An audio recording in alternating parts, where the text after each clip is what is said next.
Hello दोस्तों, कैसे हो? उम्मीद करता हूँ अच्छे होंगे, स्वस्थ होंगे और अपने काम में व्यस्त होंगे और जबरदस्त तैयारी में लगे होंगे धुआंधार। तो आइए हम इस दृष्टि की संधि और समझौते पर बात कर लेते हैं। क्या है संधि और समझौते?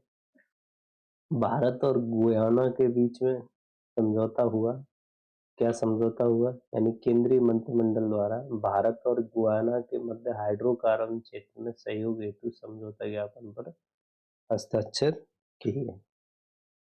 इसके साथ आगे भारत और सऊदी अरब के मध्य समझौता। केंद्रीय मंत्रिमंडल द्वारा इलेक्ट्रॉनिक एवं सूचना प्रौद्योगिकी मंत्रालय, भारत सरकार और सऊदी अरब के संचार और सूचना प्रौद्योगिकी मंत्रालय के मध्य 18 अगस्त 2023 को डिजिटलीकरण और इलेक्ट्रॉनिक विनिर्माण क्षेत्र में सहभागिता पर हस्ताक्षर सहयोग ज्ञापन को मंजूरी दी। वहीं संयुक्त राज्य अमेरिका और भारत गणराज्य के बीच क्या-क्या समझौता हुआ? केंद्रीय मंत्रिमंडल द्वारा इनोवेशन हैंडशेक के माध्यम से नवाचार इकोसिस्टम को बढ़ाने हेतु दोनों देशों के मध्य समझौता ज्ञापन पर यानी एमओयू जिसे बोलते हैं उस पर हस्ताक्षर हुए। इसी के साथ अगला जो है उत्तराखंड में जलवायु अनुकूल विद्युत प्रणाली विकास परियोजना हेतु समझौता है। तो यानी कि ये क्या है? जलवायु अनुकूल विद्युत प्रणाली विकास परियोजना हेतु समझौता। तो इस परियोजना हेतु भारत सरकार और एशियाई विकास बैंक एडीबी के मध्य 200 मिलियन अमेरिकी डॉलर के ऋण से संबंधित एक समझौता हुआ। तो यानी कि एडीबी का समझौता भारत सरकार को उत्तराखंड में जलवायु अनुकूल विद्युत प्रणाली विकास परियोजना के लिए किया गया। रक्षा मंत्रालय भारत हेवी इलेक्ट्रॉनिक्स लिमिटेड यानी VHEL रेल जैसे हरिद्वार के मध्य समझौता यानी कि रेल और हरिद्वार के मध्य समझौता दोनों के मध्य भारतीय नौसेना के लिए 2956.89 करोड़ रुपए मूल्य के 16 उन्नत सुपर रैपिड गन माउंट और सहायक उपकरण की खरीद हेतु अनुबंध हस्ताक्षरित किए गए। अगला है विश्व स्वास्थ्य संगठन यानी WHO आयुष मंत्रालय के मध्य समझौता। दोनों के मध्य स्विट्जरलैंड के जेनेवा में आयोजित एक कार्यक्रम के दौरान पारंपरिक और पूरक चिकित्सा परियोजना के सहयोग हेतु समझौता पर हस्ताक्षर किए गए। इस साझेदारी के तहत WHO आयुष मंत्रालय के सहयोग से पारंपरिक चिकित्सा वैश्विक रणनीति 25 से 34 तैयार की गई। इगला एस एंटी एयरक्राफ्ट मिसाइल की आपूर्ति हेतु एक समझौता है। इगला एस एंटी एयरक्राफ्ट है मिसाइल है, उसके लिए किसके साथ समझौता हुआ? तो रूस के द्वारा भारत को हाथ से संचालित इस विमान रोधी जो मिसाइल की आपूर्ति करने के लिए और लाइसेंस के तहत इस मिसाइल के उत्पादन की अनुमति देने हेतु एक अनुबंध पर क्या किए? हस्ताक्षर किए। ईला एस एक मानव पोर्टेबल वायु रक्षा प्रणाली है यानी मैन पैड्स है जिसे किसी व्यक्ति या टीम द्वारा दुश्मन के विमान को गिराने के लिए दागा जाता है। अगला है भारत और इटली के बीच समझौता। दोनों देशों के मध्य श्रमिकों, छात्रों और पेशेवरों को की आवाजाही को सुविधाजनक बनाने हेतु प्रवासन और गतिशीलता साझेदारी समझौता हस्ताक्षर किया गया जो 3 नवंबर 2023 को। अगला है निर्वाचन आयोग शिक्षा मंत्रालय के मध्य समझौता।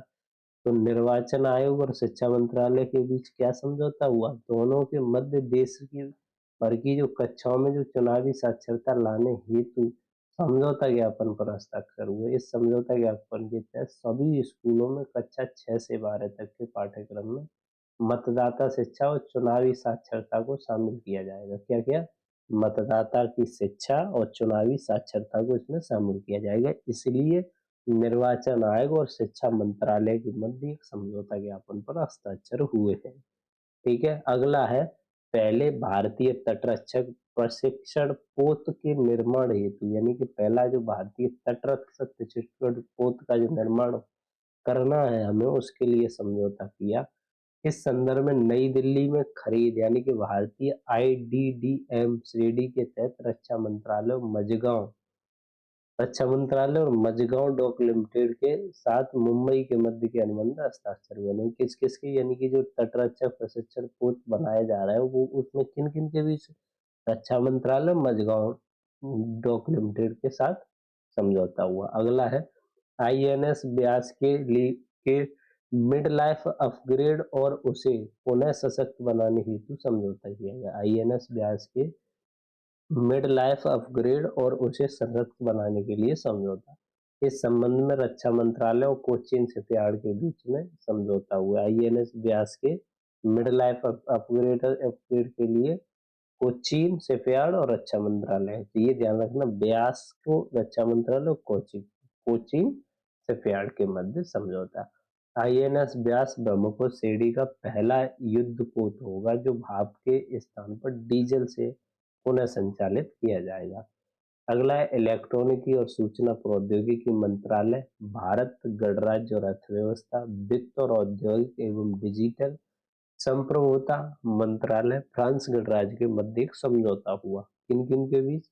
इलेक्ट्रॉन और सूचना प्रौद्योगिकी, भारत गणराज्य अर्थव्यवस्था, वित्त और औद्योगिक डिजिटल मंत्रालय और फ्रांस गणराज्य के बीच समझौता हुआ। केंद्रीय मंत्रिमंडल द्वारा दोनों मंत्रालयों के मध्य डिजिटल प्रौद्योगिकी के क्षेत्र में सहयोग से संबंधित समझौता पर ज्ञापन पर हस्ताक्षर करने को मंजूरी दी है। डिजिटलाइजेशन पे ठीक है जोर दिया है। इस समझौते का ज्ञापन की जो अवधि है वो 5 वर्ष है और दोनों मंत्रालय द्वारा हस्ताक्षर किए जाने की तारीख से ये शुरू होगा। भारत डोमिनिकन गणराज्य के मध्य समझौता, भारत और डोमिनिकन कोई गणराज्य है उसके बीच क्या समझौता हुआ है? तो डोमिनिकन गणराज्य की उपराष्ट्रपति रकेल पेना यानी कि रॉड्रिगेज की भारत यात्रा के दौरान दोनों देशों के मध्य समुद्री विमान और चिकित्सा उत्पादन विनिमय के संबंध में 2 समझौता ज्ञापन पर हस्ताक्षर हुए हैं। महाराष्ट्र सरकार और विक्टोरिया और अल्बर्ट संग्रहालय के मध्य क्या समझौता हुआ है? यानी कि महाराष्ट्र सरकार ने विक्टोरिया और अल्बर्ट संग्रहालय इनके मध्य छत्रपति शिवाजी महाराज का प्रसिद्ध बाघ जो नख राज्य में वापस लाने के लिए लंदन में समझौता ज्ञापन पर यानी कि शिवाजी महाराज का जो बाघ नख है उसे लाने के लिए महाराष्ट्र सरकार ने विक्टोरिया और अल्बर्ट संग्रहालय के साथ क्या किया है? समझौता किया है।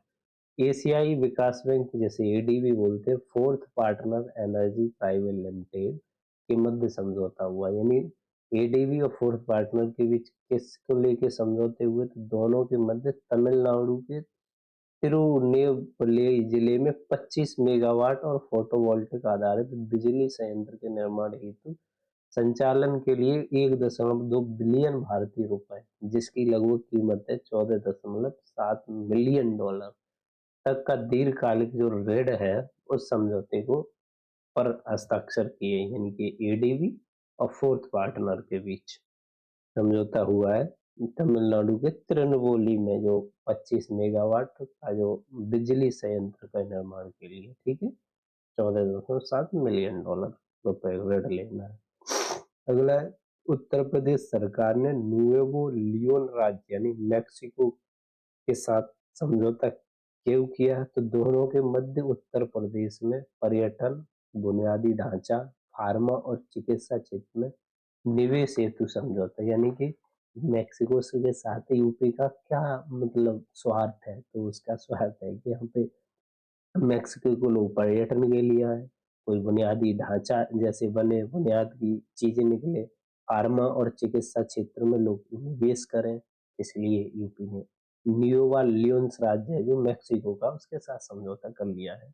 भारतीय रेलवे सिग्नल इंजीनियरिंग और दूरसंचार संस्थान यानी कि IRISCT यानी कि IIT मद्रास के मध्य समझौता, यानी भारतीय रेलवे सिग्नल इंजीनियर और दूरसंचार ने IIT मद्रास के साथ समझौता किया। क्यों भाई? समझौता कोई ना कोई अपने स्वार्थ के लिए ही करता है। तो दोनों संस्थाओं के मध्य भारतीय रेलवे के लिए भारतीय 5G टेस्ट बेड स्थापित करने हेतु समझौता ज्ञापन पर हस्ताक्षर किए गए जो कि अगस्त 2023 में। भारत 5 यानी 5G टेस्ट बेड की स्थापना सिकंदराबाद में स्थित IRISET में की जाएगी जो कि IUCN यानी कि SSC यानी WTI के मध्य एक समझौता हुआ, यानी कि IUCN स्पीसीज सर्वाइकल कमीशन और भारतीय वन्यजीव ट्रस्ट के मध्य दक्षिण एशिया में पहला क्षेत्रीय सेंटर फॉर स्पीसीज सर्वाइकल स्थापित करने हेतु समझौता ज्ञापन पर हस्ताक्षर किए गए हैं। इसे केंद्र की स्थापना में यानी कि भारत, इस केंद्र की जो स्थापना भारत में की जाएगी, यानी कि ये विश्व का 10वां और दक्षिण एशिया में भारत में अपनी तरह का ये पहला केंद्र होगा। IUCN यानी कि SSC, WTO के मध्य यानी कि IUCN SSC और WTI के मध्य जो समझौते हुए हैं वो, ठीक है। अगला जो समझौता होगा वो है विज्ञान और प्रौद्योगिकी विभाग और गुजरात सरकार one wave India communication private limited के मध्य समझौता। दोनों के मध्य भारत की पहली सैटेलाइट नेटवर्क पोर्टेल साइट स्थापित करने हेतु समझौता ज्ञापन पर हस्ताक्षर किए तो 19 जुलाई 2023 को। इस समझौते ज्ञापन के तहत वन वेव कंपनी गुजरात के मेहसाणा जिले के जोताना तालुका में सैटेलाइट नेटवर्क पोर्टल साइट स्थापित करेगी। अगला है संघ संगठन, संघ और यह संगठन यानी कि भारत इलेक्ट्रॉनिक लिमिटेड यानी व्हील पूरे केंद्रीय रक्षा मंत्रालय द्वारा भारतीय सेना के 10 वर्षों की अवधि हेतु इलेक्ट्रॉनिक फ्यूज की खरीद के लिए इस कंपनी के साथ एक ऐतिहासिक अनुबंध पर हस्ताक्षर किए हैं। भारत इलेक्ट्रिक व्हील में अंतर्राष्ट्रीय समुद्री संगठन परिषद यानी कि IMO भारत इस परिषद के लिए हुए चुनाव में दोबारा से कार्यकाल हेतु 24-25 के लिए सर्वाधिक मतों के साथ पुनः चुना गया, यानी कि 1 दिसंबर 2023 को। भारतीय समुद्री संगठन परिषद में दोबारा से चुना गया, ये इम्पोर्टेंट बन जाता है कि किसके लिए ये दोबारा से, तो बस अंतरराष्ट्रीय समुद्री संगठन परिषद में भारत दोबारा से सर्वाधिक मतों के साथ चुना गया, ठीक है, दोबारा से कार्यकाल के, ठीक है। कोडेक्स एलिमेंटेरियस कमीशन यानी कि CAC यानी कि रोम में स्थित खाद्य एवं कृषि संगठन यानी कि FAO के मुख्यालय में आयोजित इस कमीशन की कार्यकारी समिति की 46वीं बैठक में भारत सर्वसम्मति से एशियाई क्षेत्र के प्रतिनिधि यानी सदस्य के रूप में चुना गया। एशियाई के जो भारत है ना, कोडेक्स एंडमेंट कमीशन में भारत सर्वसम्मति एशियाई क्षेत्र के प्रतिनिधि के रूप में, एशिया का जो सब प्रतिनिधि करेगा कोडेक्स एलिमेंट कमीशन में रोम में स्थित जो FAO है ना, उसकी कार्यकारी 46वीं बैठक में भारत सर्वसम्मति प्रतिनिधि सदस्य के रूप में चुना गया कोडेक्स एलिमेंटिन कमीशन में, ठीक है।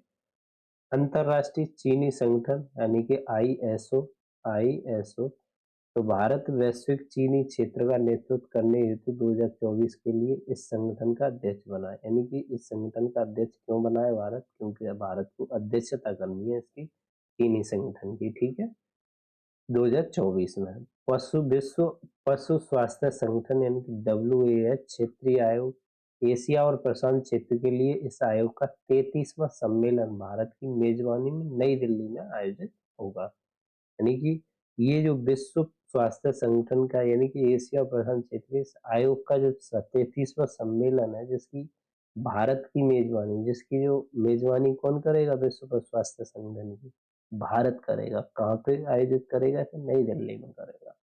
Flying wedge defence and aerospace, यह कंपनी स्वदेशी मानव रहित हवाई वाहन यानी तकनीक के लिए नागरिक उड्डयन महानिदेशालय से टाइप प्रमाणन प्राप्त करने वाली पहली भारतीय निजी कंपनी बनी है। मतलब जो flying wedge defence and aerospace है, ये इसका क्या मतलब है कि ये कंपनी स्वदेशी मानव रहित जो हवाई वाहन है तकनीक के लिए जो नागरिक उड्डयन महानिदेशालय है ये प्रमाण पत्र पाने वाली यानी कि उड्डयन का टाइप प्रमाणन प्राप्त करने वाली पहली भारतीय कंपनी यानी कि। अगला है साव। साव मतलब स्वीडन की यह कंपनी भारत की रक्षा परियोजनाओं में 100% प्रत्यक्ष विदेशी निवेश यानी FDI हासिल करने वाली पहली विदेशी कंपनी बनी। यानी कि स्वीडन की ये कंपनी भारत की रक्षा परियोजनाओं में 100% FDI इसने हासिल किया है। किसने, साव ने। ये पहली बार होगा कि जब साव स्वीडन के बाहर यानी केरल गस्टफ M4 राइफल का भी निर्माण करेगी, साव स्वीडन के बाहर, ठीक है। तो इंडस इंड बैंक का क्या है कि भारत रिजर्व बैंक द्वारा शुरू किए गए अकाउंट एग्रीगेटर फ्रेमवर्क के तहत वित्तीय सूचना प्रदाता यानी कि एफआईपी के रूप में सक्रिय होने वाला जो पहला बैंक है एफआई के रूप में, यानी कि वित्तीय सूचना प्रदाता के रूप में सक्रिय होने वाला पहला बैंक है इंडसइंड बैंक। ठीक है जी। अगला है अंतरराष्ट्रीय प्रतिस्पर्धा नेटवर्क, आई आईसीएन। अंतरराष्ट्रीय प्रतिस्पर्धा नेटवर्क भारतीय प्रतिस्पर्धा आयोग इस नेटवर्क का 18 सदस्य संचालन का सदस्य बना, यानी कि भारत, ये जो प्रतिस्पर्धा आयोग है ये 18 सदस्य हैं इसमें, इसमें भारत का जो प्रतिस्पर्धा आयोग है उसने इसमें भाग लिया, यानी कि इसका सदस्य बन गया। स्वर बैंक या बैंक सीडी वन विदेशी पोर्टफोलियो यानी कि एफपीआई लाइसेंस के लिए एफपीआई निवेशक के रूप में भारतीय प्रतिभूति और विनिमय बोर्ड यानी सेबी के साथ पंजीकृत करने वाला पहला रूसी बैंक है। यानी कि ये तो ध्यान रखने वाली है कि यानी कि रूस का ऐसा कौन सा पहला बैंक है जिसने हमारी सेबी के साथ समझौता किया है, तो स्वर बैंक है। क्या है? स्वर बैंक।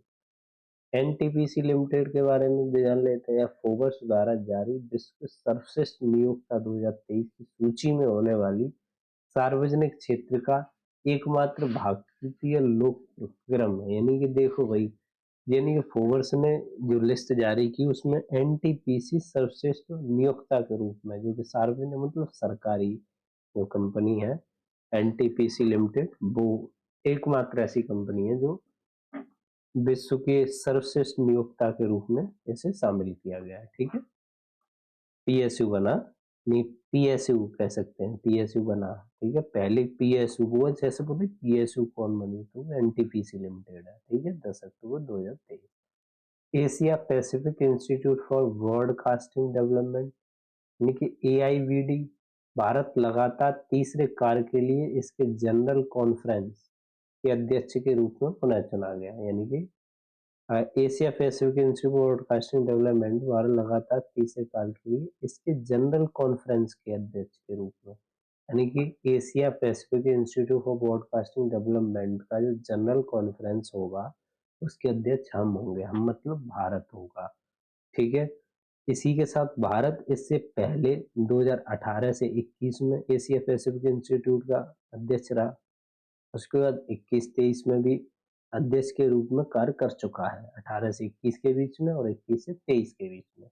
अब फिर से भी तीसरे कार्यकाल के लिए हम तैयार हैं 21 से 25 के बीच में। ठीक है। अगला राष्ट्रीय चिकित्सा आयोग यानी कि एनएमसी।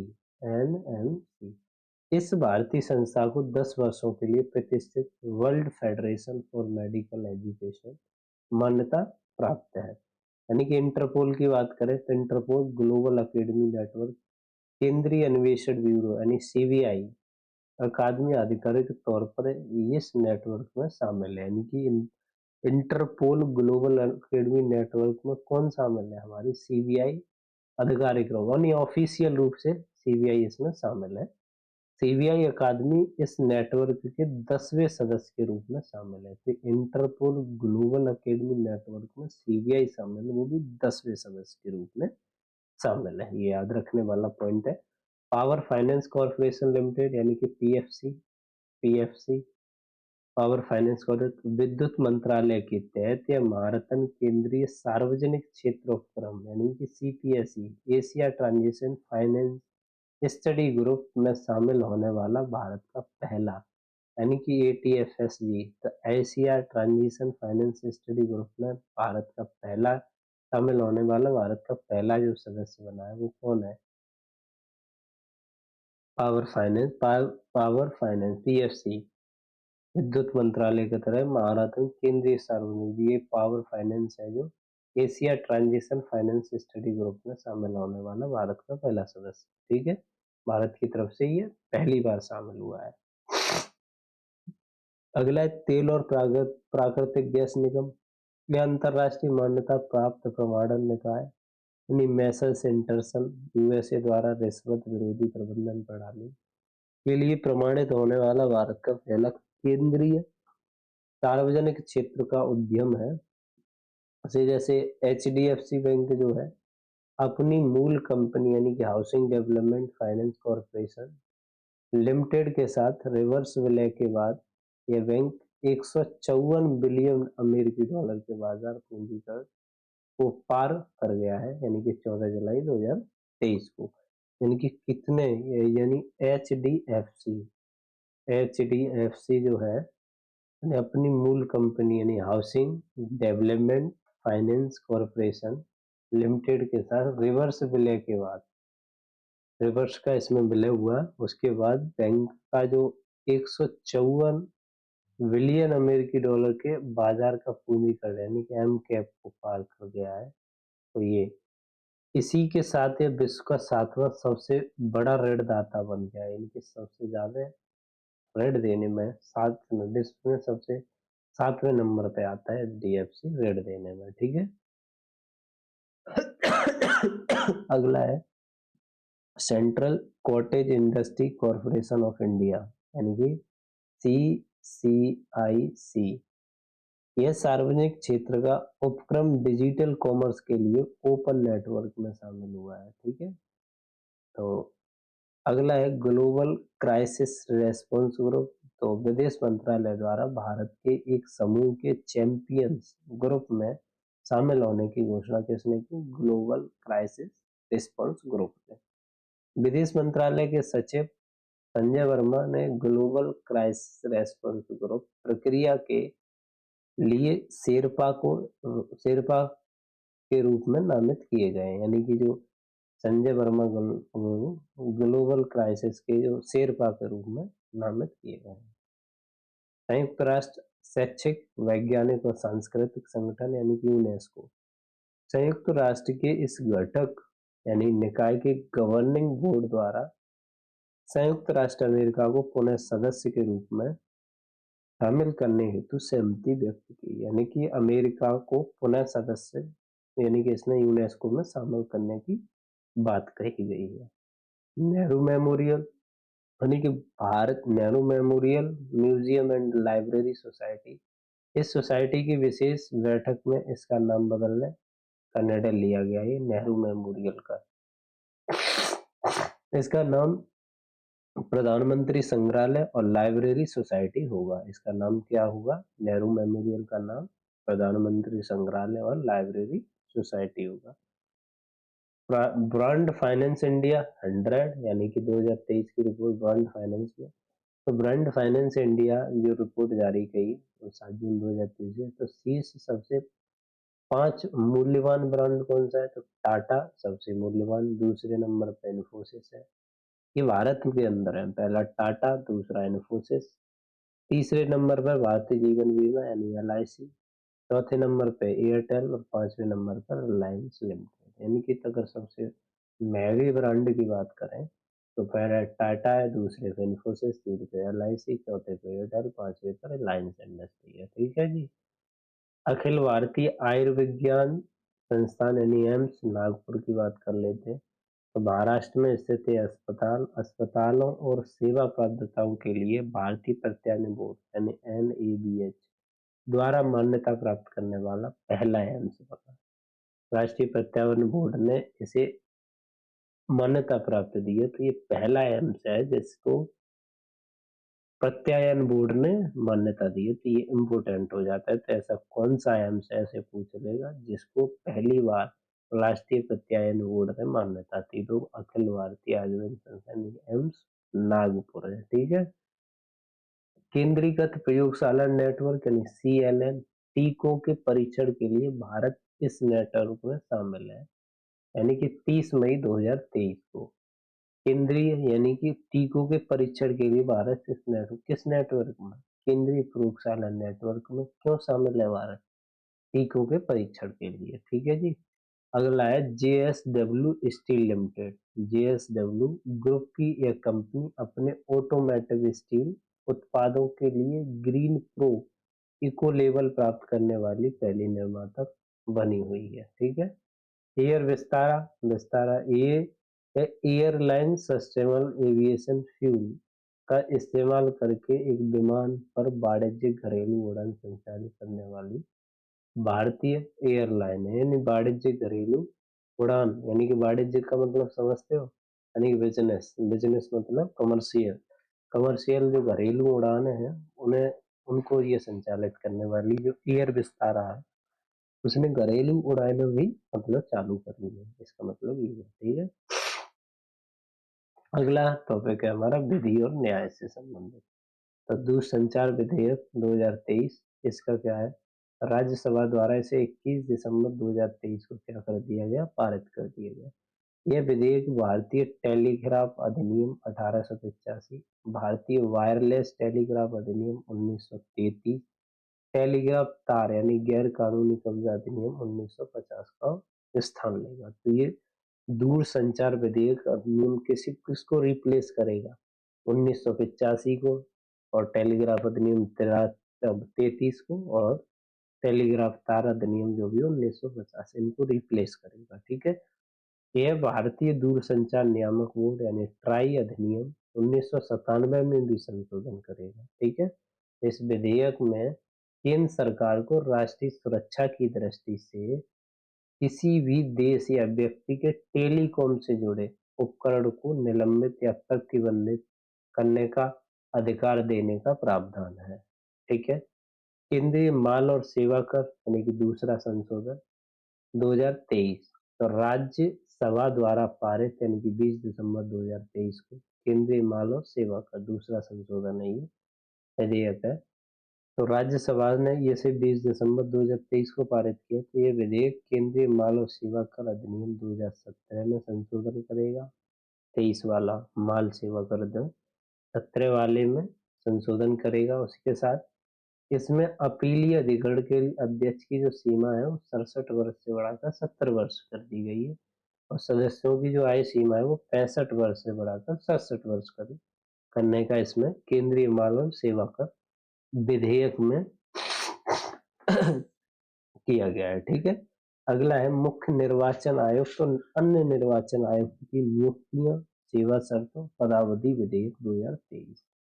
तो ये भैया लोकसभा में 21 दिसंबर 2023 को पारित किया गया। उसी के साथ अगर बात करें, विधेयक के प्रावधान के अनुसार मुख्य निर्वाचन आयुक्त होगा और अन्य निर्वाचन आयुक्तों की जो नियुक्ति चयन समिति की सिफारिश के आधार पर राष्ट्रपति द्वारा ही की जाएगी, ठीक है। तो चाहे वो निर्वाचन आयुक्त हो चाहे अन्य निर्वाचन आयुक्त हो, उनकी चयन समिति की सिफारिश के आधार पर ही एक चयन समिति बनाई जाएगी।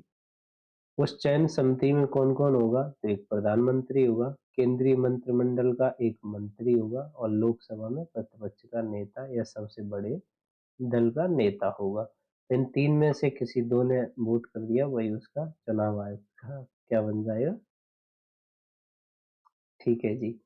बिहार पदों एवं सेवाओं की रिक्तियों में आरक्षण, यानी कि बिहार पदों एवं सेवाओं की जो रिक्तियों में क्या आरक्षण मिला, यानी कि जिसमें अनुसूचित जाति, अनुसूचित जनजाति एवं अन्य पिछड़े वर्ग संशोधन अधिनियम 2023 बिहार विधानसभा द्वारा पारित 10 नवंबर 2023 को इस संशोधन विधेयक में जातिगत आरक्षण को 50% से बढ़ाकर 65% करने का प्रावधान किया गया है। इसमें अनुसूचित जातियां हैं 20% और अनुसूचित जनजाति 2% और अत्यंत पिछड़ा वर्ग 25% तथा पिछड़ा वर्ग जो है वो 18% आरक्षण का इन्हें प्रावधान किया गया है, ठीक है। केंद्रीय अधिनियम के तहत ईडब्ल्यूएस यानी कि आर्थिक रूप से जो कमजोर वर्ग को 10% आरक्षण के साथ बिहार में कुल 75% आरक्षण प्रभावी होगा।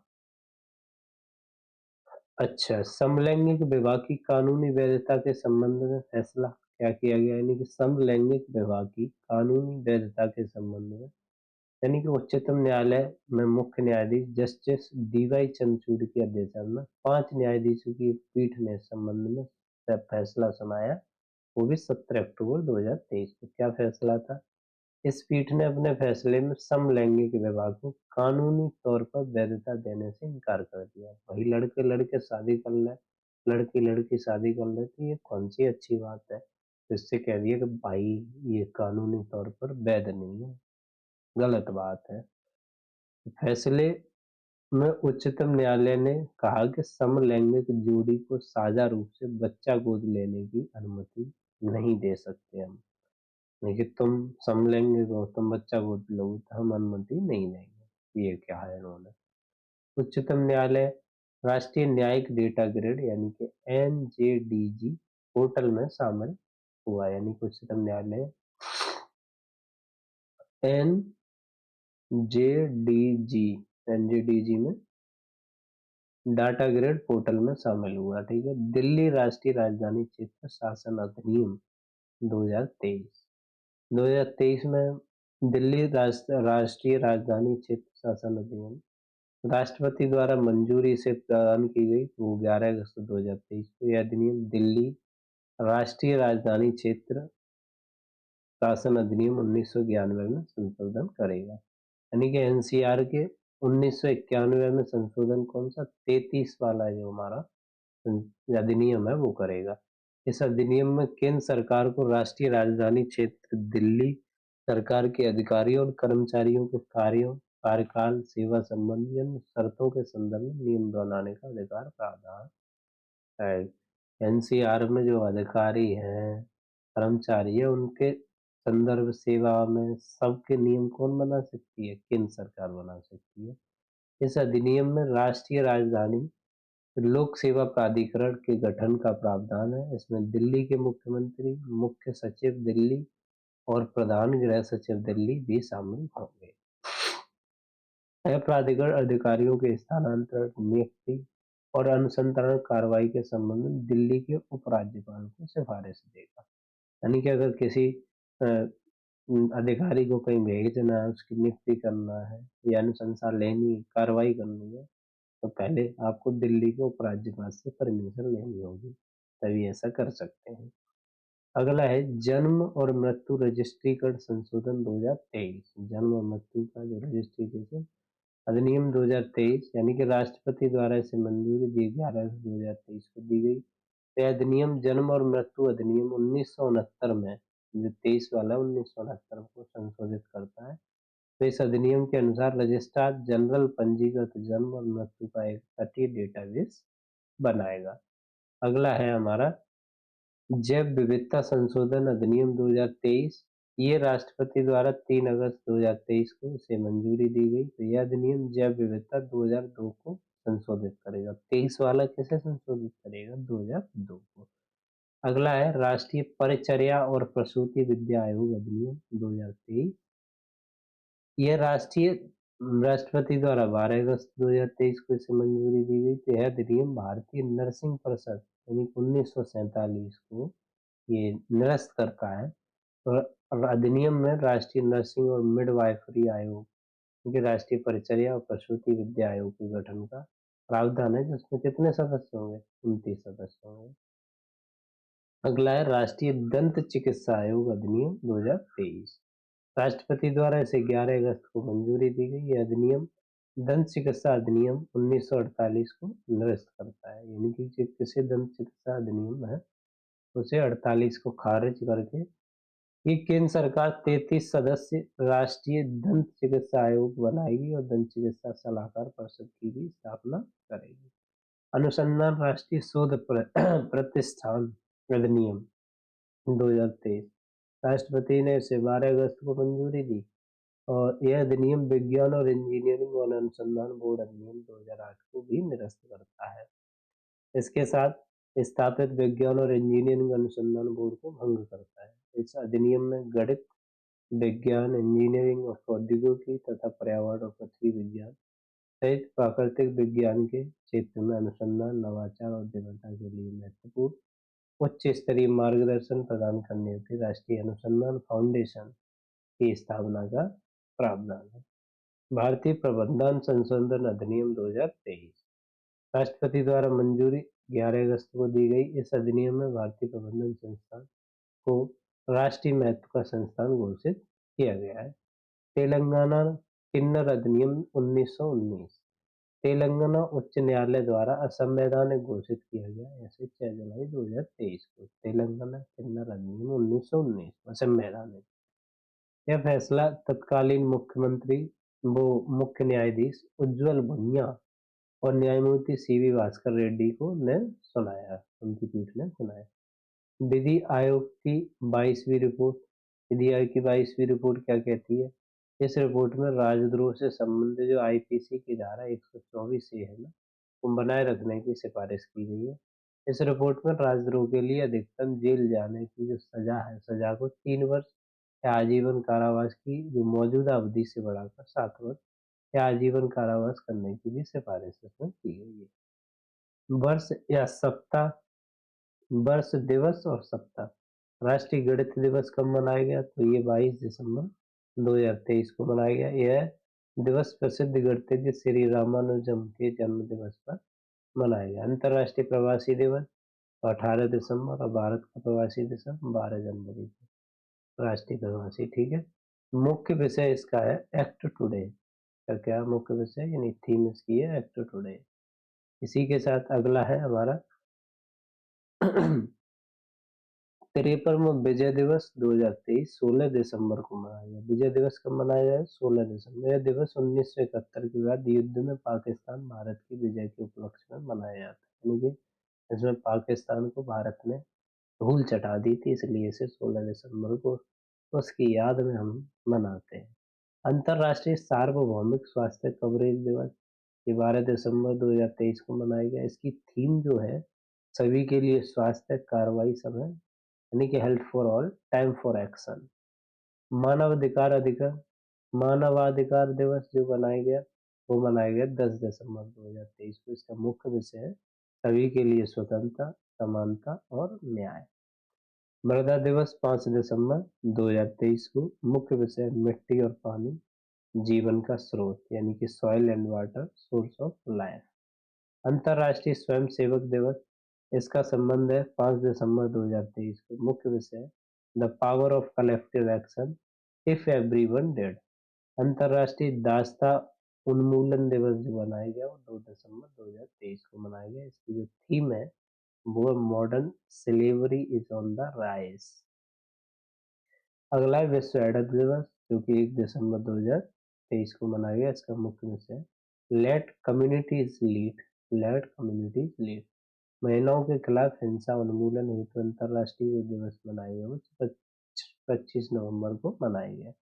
इसका विषय था unity, invest to prevent violence against women and girls, no excuse, ठीक है। बाल विश्व बाल दिवस 20 नवंबर 2023 को। हर बच्चे के लिए हर अधिकार, इसकी थीम है। वैश्विक शौचालय दिवस 19 नवंबर 2023 को मनाया गया। इसकी थीम जो है परिवर्तन में तेजी लाना, यानी एक्सीलरेटिंग चेंज। मधुमेह दिवस मनाया गया 14 नवंबर 2023 को। इसकी थीम है मधुमेह देखभाल तक पहुंच, यानी एक्सेस टू डायबिटीज केयर। 8वां आयुर्वेद दिवस मुख्य वैसे यानी कि 10 नवंबर को मनाया गया। एक स्वास्थ्य के लिए आयुर्वेद का थीम है। अगला है विश्व पोलियो दिवस 24 अक्टूबर को मनाया गया। इसका थीम है one day one focus ending polio. विश्व प्रवासी पक्षी दिवस 14 अक्टूबर को मनाया गया। इसकी थीम है जल पक्षियों के जीवन को कायम रखना, यानी कि वाटर सस्टेनिंग बर्ड लाइफ। अंतर्राष्ट्रीय आपदा जोखिम न्यूनीकरण दिवस 13 अक्टूबर 2023 को। मुख्य विषय fighting inequality for a resilient future. विश्व आर्थिक दृष्टि की बात करें तो वो 12 अक्टूबर 2023 को मनाया गया। इसका मुख्य विषय कार्य के समय अपनी आंखों से प्यार करें, यानी love your eyes at work. अंतर्राष्ट्रीय बालिका दिवस 11 अक्टूबर 2023 को। Invest in girls rights, our leadership, our wellbeing, यानी कि हम गर्ल के राइट को हम अगर इन्वेस्ट करेंगे तो हमारी लीडरशिप और हम वेलबींग बनेंगे। विश्व अंतरिक्ष सप्ताह 4 से 10 अक्टूबर के बीच में नहीं। इसका मुख्य जो थीम है अंतरिक्ष और उद्यमिता, यानी स्पेस एंड एंटरप्रेन्योरशिप। विश्व डाक दिवस की बात करें तो ये तिथि है 9 अक्टूबर 2023। मुख्य विषय है विश्वास के लिए साथ सुरक्षित और जुड़े भविष्य के लिए सहयोग करना, together for trust, collaborating for a safe and connected future. विश्व डिसलेक्सिया जागरूकता दिवस यानी कि 8 अक्टूबर 2023 को। डिसलेक्सिया एक सामान्य विकार है जो किसी व्यक्ति के ठीक से पढ़ने और लिखने की क्षमता को प्रभावित करता है। विश्व सेरेब्रल पाल्सी दिवस 6 अक्टूबर 2023 को मनाया गया। इसका मुख्य विषय एक साथ और मजबूत बने, टूगेदर स्ट्रॉन्गर। पर्यावरण दिवस 2 अक्टूबर 2023 को। यह दिवस प्रतिवर्ष अक्टूबर माह के प्रथम सोमवार को मनाया जाता है। इसका मुख्य विषय resilient urban economic cities as a drivers of growth and recovery. इसी के साथ आगे अंतर्राष्ट्रीय अहिंसा दिवस, यदि 2 अक्टूबर 2023 को। यह दिवस महात्मा गांधी के जन्मदिन के अवसर पर मनाया जाता है। भारतीय भाषा दिवस कब मनाए थे? केंद्र सरकार द्वारा प्रतिवर्ष 11 दिसंबर को इस दिवस को मनाने की घोषणा की गई, 2023। यह दिवस, तो ये इम्पोर्टेंट हो जाता है कि 11 दिसंबर को भारतीय भाषा दिवस मनाया जाएगा। यह दिवस प्रसिद्ध तमिल कवि और स्वतंत्रता सेनानी महाकवि चिन्ना स्वामी सुब्रमण्यम भारती के जन्म दिवस के अवसर पर मनाया गया। चिन्ना स्वामी और महाकवि चिन्ना स्वामी सुब्रमण्यम के जन्म दिवस पर भारतीय भाषा। विश्व हृदय दिवस 29 सितंबर 2023, इसकी थीम है यूज हर्ट नो हर्ट। विश्व रेबीज दिवस, रेबीज 28 सितंबर 2023, इसका मुख्य विषय rabies all for one, one health for all. विश्व समुद्री दिवस 28 सितंबर 2023, यह दिवस प्रतिवर्ष सितंबर माह के अंतिम माह सप्ताह यानी कि अंतर्राष्ट्रीय समुद्री संगठन यानी कि IMO द्वारा निर्धारित तिथि पर मनाया जाएगा। इसकी थीम है MARPOL at 15 our commitment goes on. विश्व पर्यटन दिवस, ये तिथि है 27 सितंबर 2023 की। मुख्य जो विषय है इसका पर्यटन और हरित निवेश। इस वर्ष संयुक्त राष्ट्र विषय पर्यटन संगठन UNWTO ने इस दिवस को मनाने के लिए रियाद यानी सऊदी अरब का मेजबान देश के रूप में चुनाव किया। विश्व पर्यावरण स्वास्थ्य दिवस, इसका तिथि है 26 सितंबर 2023। मुख्य विषय वैश्विक पर्यावरणीय सार्वजनिक स्वास्थ्य, हर दिन सभी के स्वास्थ्य की रक्षा के लिए खड़े रहना। विश्व नदी दिवस की बात करें तो तिथि है 24 सितंबर 2023। यह दिवस प्रतिवर्ष सितंबर माह के अंतिम रविवार को मनाया जाता है। अंतर्राष्ट्रीय शांति दिवस 21 सितंबर 2023 को। तो मुख्य शांति के लिए कार्रवाई यानी वैश्विक लक्ष्यों के लिए हमारी महत्वाकांक्षा। अगला है हमारा जो है अंतर्राष्ट्रीय तटीय स्वच्छता दिवस, तिथि है 16 सितंबर 2023। उल्लेखनीय कि यह प्रतिवर्ष सितंबर माह के तीसरे शनिवार को मनाया जाता है। मुख्य विषय है सीधा चेन। ओजोन परत के संरक्षण के लिए राष्ट्रीय अंतर्राष्ट्रीय दिवस यानी 16 सितंबर 2023। मुख्य विषय था Montreal protocol, fixing the ozone layer and reducing climate change. अंतर्राष्ट्रीय लोकतंत्र दिवस की बात करें तो 15 सितंबर 2023। विषय अगली पीढ़ी को सशक्त बनाना, लोकतंत्र दिवस का, ठीक है। Empowering the next generation. नीचे आसमान के लिए स्वच्छ वायु का अंतर्राष्ट्रीय दिवस 7 सितंबर 2023। मुख्य विषय स्वच्छ वायु के लिए साथ साथ यानी टुगेदर फॉर क्लीन एयर। राष्ट्रीय अंतर्राष्ट्रीय दिवस, प्रधानमंत्री मोदी ने 23 अगस्त को इस दिवस के रूप में मनाने जाने की घोषणा की। तो ये इम्पोर्टेंट हो जाएगा अंतर्राष्ट्रीय दिवस 23 अगस्त को, क्योंकि 23 अगस्त 2023 को चंद्रयान 3 की चंद्रमा के दक्षिणी ध्रुव पर सफल लैंडिंग के उपलक्ष्य में ये मनाया जाएगा 23 अगस्त को अंतर्राष्ट्रीय और राष्ट्रीय अंतरिक्ष दिवस। अंतर्राष्ट्रीय युवा दिवस की बात करें तो ये 12 अगस्त को मनाया जाता है। इसका थीम है युवाओं के लिए हरित शैवाल, एक सतत विश्व की ओर, green skill for you towards a sustainable world. विश्व मस्तिष्क दिवस की बात करें तो 22 जुलाई 2023। मुख्य विषय इसका लीव नो वन बिहाइंड। विश्व हेपेटाइटिस दिवस की बात करें तो 28 जुलाई 2023। और इसमें जो इसका जो मुख्य विषय है वो है one life one liver, one life one liver. विश्व युवा कौशल दिवस 15 जुलाई 2023। इसका विषय जो परिवर्तनकारी भविष्य के लिए शिक्षकों, प्रशिक्षकों और युवाओं को कौशल बनाना। अंतर्राष्ट्रीय सहकारिता दिवस 1 जुलाई 2023 को। यह दिवस प्रतिवर्ष जुलाई माह के प्रथम शनिवार को भी मनाया जाता है। इसका स्लोगन है सतत विकास के लिए सहकारिता। अगला है अंतर्राष्ट्रीय नाविक दिवस 25 जून 2023 को मनाया गया। इसका जो मुख्य विषय था ओशियन वर्थ प्रोटेक्टिंग। अगला है 20 जून 2023 यानी विश्व शरणार्थी दिवस। इसकी जो मुख्य थीम है, तो थीम ये है कि होप अवे फ्रॉम होम। अंतर्राष्ट्रीय योग दिवस 21 जून 2023 को मनाया गया।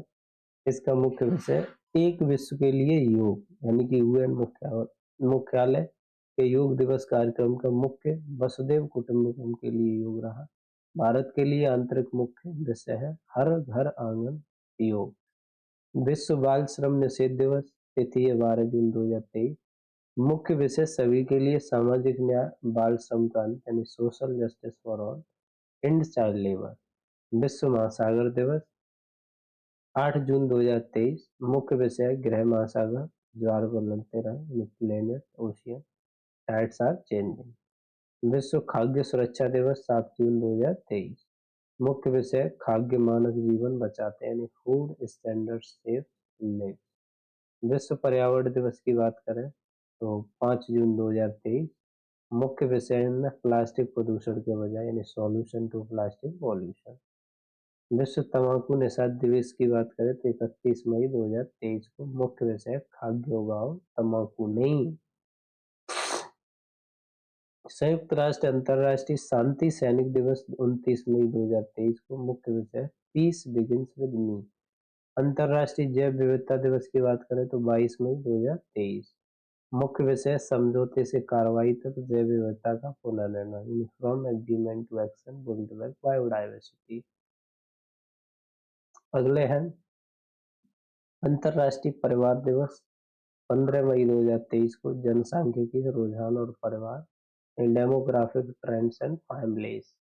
विश्व प्रेस स्वतंत्रता दिवस 3 मई को। तो इसकी थीम है shaping a future of rights, freedom और expression as a driver for all other human rights.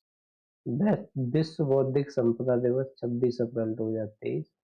मुख्य विषय इसका वुमेन एंड आईपी यानी एक्सेलरेटिंग इनोवेशन एंड क्रिएटिविटी। विश्व मलेरिया दिवस 25 अप्रैल 2023। मुख्य विषय time to deliver zero malaria यानी इन्वेस्ट इनोवेट एंड इम्प्लीमेंट। विश्व पुस्तक एवं कॉपीराइट दिवस 23 अप्रैल 2023 को। इस वर्ष विश्व पुस्तक राजधानी यानी अक्रा घाना। मुख्य विषय था स्वदेशी भाषाएं। विश्व पृथ्वी दिवस 22 अप्रैल 2023। इसका विषय इन्वेस्ट इन अवर प्लेनेट। 16वां सिविल सेवा दिवस 21 अप्रैल 2023 को। तो इसका मुख्य विषय विकसित भारत, नागरिकों का सशस्त्र अंतिम छोर तक पहुंचना। विश्व विरासत दिवस 18 अप्रैल 2023 को। इसकी थीम है विरासत परिवर्तन। विश्व स्वास्थ्य दिवस 7 अप्रैल 2023। इसका मुख्य विषय सभी के लिए स्वास्थ्य यानी health for all. Earth hour 25 March 2023। विश्व में ऊर्जा बचत का यह वैश्विक अभियान WWF यानी world wide fund for nature द्वारा प्रत्येक वर्ष मार्चांत में मनाया जाता है, मार्च में। विश्व क्षय रोग दिवस यानी टीबी दिवस 24 मार्च को। इसकी मुख्य थीम हाँ हम टीबी को समाप्त कर सकते हैं, yes we can end the TB.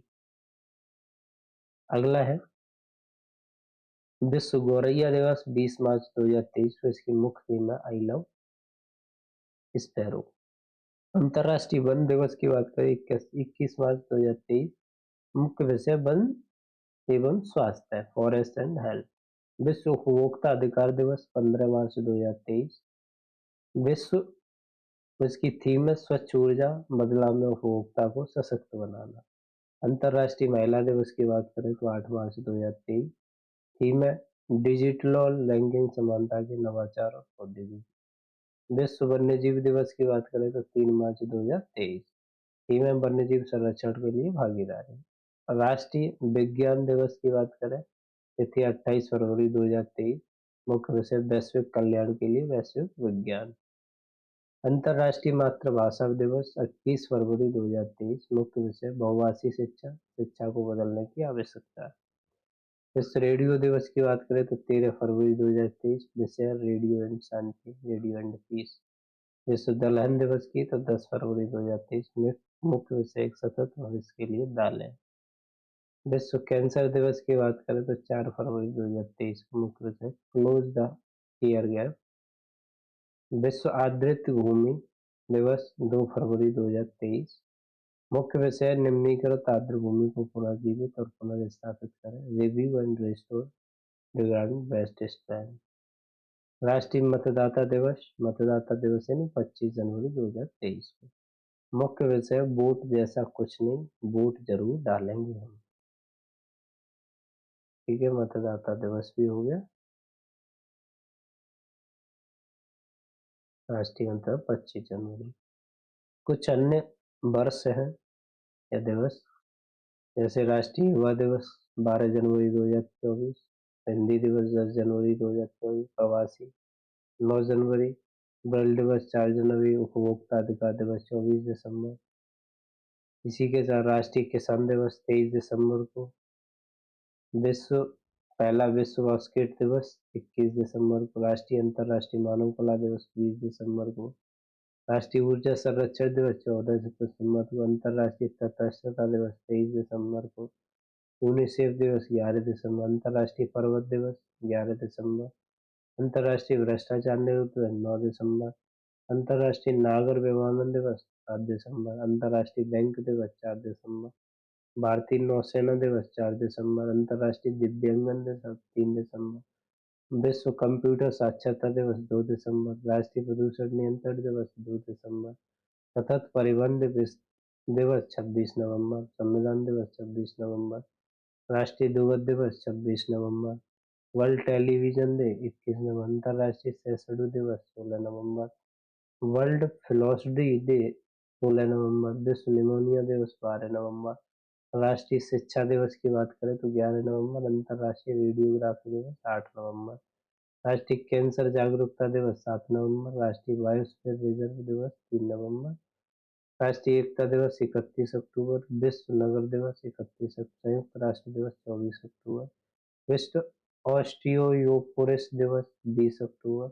अंतर्राष्ट्रीय गरीबी उन्मूलन दिवस 17 अक्टूबर। विश्व खाद्य दिवस 16 अक्टूबर।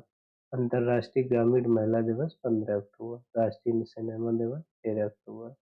विश्व अर्थराइट दिवस 12 अक्टूबर। विश्व मानसिक स्वास्थ्य दिवस 10 अक्टूबर। विश्व हाइड्रोजन और ईंधन सेल दिवस 8 अक्टूबर। विश्व कवास दिवस 7 अक्टूबर। विश्व शिक्षक दिवस है 5 अक्टूबर। इसी के साथ अगला है विश्व पशु दिवस 4 अक्टूबर को। राष्ट्रीय स्वैच्छिक रक्तदान दिवस 1 अक्टूबर।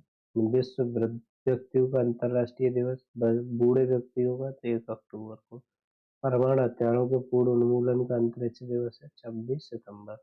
घृणा दिवस 22 सितंबर। अंतर्राष्ट्रीय अल्जाइमर दिवस 21 सितंबर। विश्व बांस दिवस 18 सितंबर। हिंदी दिवस 14 सितंबर। विश्व प्राथमिक उपचार दिवस 9 सितंबर। अंतर्राष्ट्रीय साक्षरता दिवस 8 सितंबर। विश्व फिजियोथेरेपी 8 सितंबर। पहला अंतर्राष्ट्रीय पुलिस सहयोग दिवस 7 सितंबर। राष्ट्रीय शिक्षक दिवस 5 सितंबर। और विश्व नारियल दिवस की बात करें तो वो 2 सितंबर। संस्कृत दिवस 31 अगस्त। परमाणु परीक्षण के विरुद्ध अंतर्राष्ट्रीय दिवस 29 अगस्त। राष्ट्रीय खेल दिवस 29 अगस्त। महान महिला समानता दिवस 26 अगस्त। विश्व जल सप्ताह दिवस 2023 20 से 24 अगस्त। विश्व हाथी दिवस की बात करें तो 11 अगस्त। विश्व जैव ईंधन दिवस की बात करें तो 10 अगस्त। विश्व सेब दिवस की बात करें तो 10 अगस्त। राष्ट्रीय भाला फेंक दिवस 7 अगस्त। हिरोशिमा दिवस 6 अगस्त। अर्थ ओवरशूट डे 2023 2 अगस्त। 13वां भारतीय अंगदान दिवस की बात करें तो 3 अगस्त। वर्ल्ड वाइल्ड वेब दिवस 1 अगस्त। अंतर्राष्ट्रीय मित्रता दिवस 30 जुलाई। अंतर्राष्ट्रीय बाघ दिवस की बात करें तो 29 जुलाई। विश्व प्रकृति संरक्षण दिवस 26 जुलाई। कारगिल विजय दिवस 26 जुलाई। झंडा अंकीकरण दिवस 22 जुलाई। अंतर्राष्ट्रीय चंद्रमा 20 जुलाई। शतरंज दिवस 20 जुलाई। नेल्सन मंडेला 18 जुलाई, अंतर्राष्ट्रीय न्याय दिवस 17 जुलाई, मलाला दिवस 12 जुलाई, जनसंख्या दिवस 11 जुलाई, स्वाहिली भाषा दिवस 7 जुलाई, जूनोसिस दिवस 6 जुलाई, अंतर्राष्ट्रीय प्लास्टिक बैग मुक्ति दिवस 3 जुलाई। उसके चिकित्सक दिवस की बात करें तो 1 जुलाई को, और सांख्यिकी दिवस 29 जून, अंतर्राष्ट्रीय ओलंपिक दिवस 23 जून, संगीत दिवस 21 जून, वर्ल्ड हाइड्रोग्राफिक डे 21 जून, साइकिल दिवस 3 जून, दुग्ध दिवस 1 जून, कछुआ दिवस 23 मई, आतंक निरोध दिवस 21 मई। चाय दिवस की बात करें तो 21 मई को, मधुमक्खी दिवस 20 मई, और दूरसंचार दिवस सूचना समाज दिवस 17 मई, औद्योगिक दिवस 11 मई, और थैलेसेमिया दिवस 8 मई, और रेड क्रॉस दिवस 8 मई, एथलेटिक्स दिवस 7 मई, अंतर्राष्ट्रीय मिडवाइफ दिवस 5 मई, अंतर्राष्ट्रीय श्रमिक दिवस 1 मई, और अंतर्राष्ट्रीय नृत्य दिवस है 29 अप्रैल।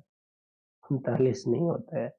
राष्ट्रीय पंचायती राज 24 अप्रैल, अंग्रेजी भाषा दिवस 23 अप्रैल, लीवर दिवस 19 अप्रैल, विश्व कला दिवस 15 अप्रैल, मानव अंतरिक्ष विज्ञान और अंतर्राष्ट्रीय दिवस 12 अप्रैल, विश्व होम्योपैथी दिवस 10 अप्रैल, राष्ट्रीय समुद्री दिवस की बात करें तो 5 अप्रैल, अंतर्राष्ट्रीय शून्य अपशिष्ट 10 मार्च, विश्व जल दिवस की बात करें तो 22 मार्च, विश्व कविता दिवस 21 मार्च, अंतर्राष्ट्रीय प्रसन्नता दिवस 20 मार्च।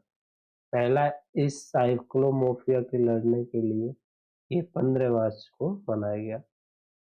अंतर्राष्ट्रीय गणित दिवस की बात करें तो वो 14 मार्च, किडनी दिवस 9 मार्च, राष्ट्रीय महिला दिवस 13 फरवरी, बालिका दिवस 24 जनवरी, पराक्रम दिवस 23 जनवरी, और स्टार्टअप दिवस है वो 16 जनवरी। इम्पोर्टेंट है क्योंकि इसी की भी बात ही चल रही है।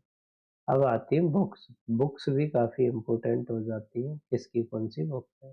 तो पहली है breaking the mould, reimagining India's economic future, Raghuram Rajan और रोहित लांबा की ये पुस्तक है।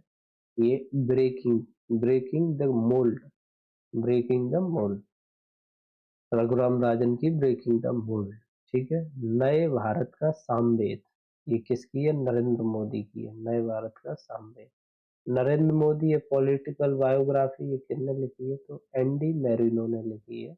Narendra Modi a political biography.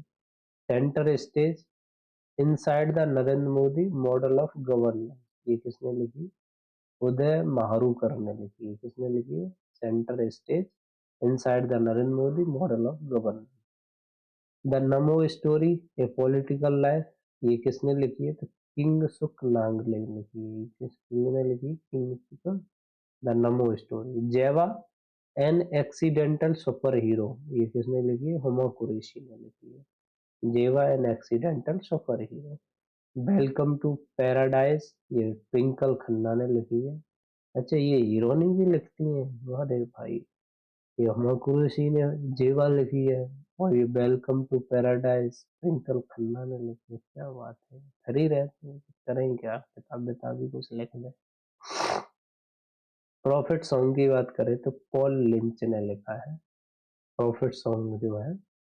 The B sting की बात करें तो ये पॉल मरे ने लिखी है। वी स्टिंग पॉल मरे ने। वेस्टर्न लेन चेतना मारू ने लिखी है। वेस्टर्न लेन किसने लिखी है, चेतना मारू ने। Against all and all against all odds, the ID story of India, Kris Gopal Krishnan and Daya Sindhu और कृष्ण नारायण ने लिखी।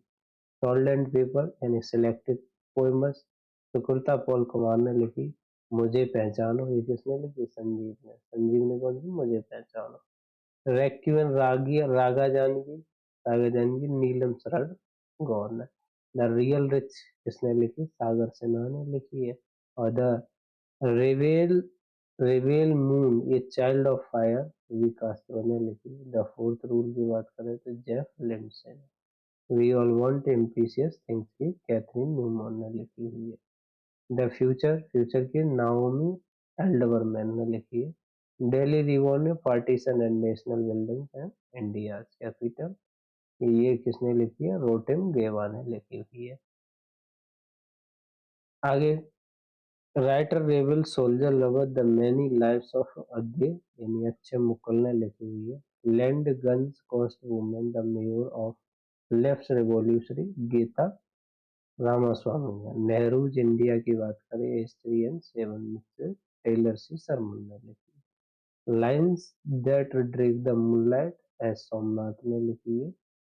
फायरवर्ड की बात करें तो फायरवर्ड लिखी है पेरुमल मुरुगन ने। Perumal Murugan. Thread wide thread the S Kumar story Satya Saran. Study for obedience Sarah Bernstein ने।